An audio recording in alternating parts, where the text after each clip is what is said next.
MRT, bigla may tumusok sa likod niya. Pagtingin niya ngayon, may lalaki. Sabi ng lalaki, oh.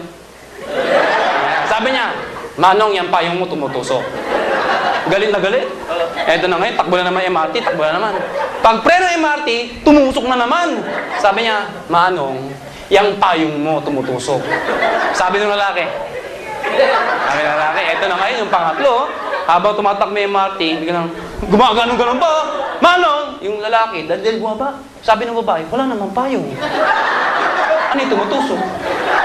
Kayo, how would you like to spend the rest of your life na lagi na lang ganyan? Gusto ba yung natutusok? Pag may kotse ka, hindi ka matusok. Mga kaibigan, iba ang may pera. Nag-excite ako sa Pampanga. May isang teacher. Sana walang teacher dito, ano? Sana walang teacher. Ay, meron? Pampanga to, Pampangan teacher. Umupo sa harap. Nag-excite, at taga Pampanga rin. Guagua. Oh, sobra na kayo, ha? Guagua pa to, ha? Sobra na kayo, ha? Umupo. Nagsaita, tumayo, dahan-dahan. Sabi niyo, ang topic ko, pera na, di ba? Tumayo, dahan-dahan. Sabi, oh, iha, money is the root of all evil.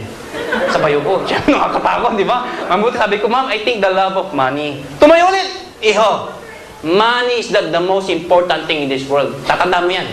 Pulit. Mabuti na sagot ko. Sabi ko, ma'am, tama po kayo. Money is not the most important thing in this world. But the lack of money affects the most important thing in this world. Tama ba ako? Tama, di ba? Kayo, nag-enjoy ba kayo ng walang pera? Sabihin nyo nga sa akin.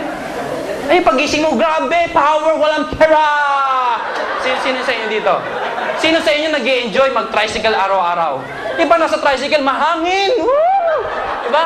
Iba ang may pera. Mga kaibigan, alam natin lahat na ang kumikita ng pera o yung mayaman ay mga negosyante. At karamihan ng negosyante ay Chinese. Tama, mali?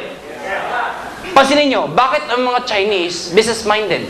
Kasi ang Pilipino, pag-graduate, anak, mag-aga mabuti ha, para pag-graduate mo, makakalap ka ng magandang trabaho. Ang Chinese hindi. Bata pa lang, sinamahan ng magulang sa pagnanegosyo. Yung problema sa negosyo, kailangan meron kang puhunan. At ang prinsipyo ng puhunan, pag malaki ang puhunan, malaking kita. Pag malit ang puhunan, malit ang kita. Pag walang puhunan, may tanong po ako sa mga first-timer. May puhunan po ba? Wala. Wala. Kaya walang kita. Wala kay puhunan, walang kita. Eto, maliit, pero malaki ang kita. Paano ba to? Bumili ka lang ng isang global package worth 7,980. Tapos sabihin nyo, of course, malaki. Alam ko po yun. Dahil malaki yan sa taong walang pera. Pero sa taong may pera, yan ay malaki pa rin. Totoo. Oh, yung taong may pera, paggastusin mo ng 7,980, para sa kanya, malaki yan. Bakit? Sa panahon ngayon, bawal ang magastos. Pero kung pagkakakitaan yan, malit yan, kahit wala kang pera. Bakit? Magtayo ka ng negosyo, 7,980. Anong negosyo papasukin mo? Oh, signage. Signage mo. Business permit mo. Ubus na yan. Wala ka pa binibenta. Tama? Ibig sabihin, malit to kung pagkakakitaan. Pumunta ka ng POEA. Tatawid ka lang. Oh, daan-daan, libo-libong Pilipino nagpupunta dyan. Araw-araw. Nakapila. Walang pera. Bakit? Ba't walang pera pero nakapila? Kasi kadahilanan, pag sila na-approve, yung i-raise nila money amounting from 50 to 300,000, kahit malaki yan, gagawa ng paraan. Kasi alam nila, pag nag-abroad sila, mababawi nila. Tama mali? O sige, para mas maintindihan nyo. Para mas maintindihan nyo. May Ford Explorer ako. Meron. O sige, yung Pajero ko na lang. Yung Pajero ko, 1.8 million. Ibenta ko sa inyo ng 50,000 sa mga first-timer. Bibili nyo hindi? Di ba wala kayong pera? O paano nyo nabili? Tama? Kasi, ang importante yung kapalit. So, anong kapalit ng global package na binili mo? Ano yun? Number 1, ito na ho. Tinan nyo. Number 1, tatanggap ka ng products worth 6,750.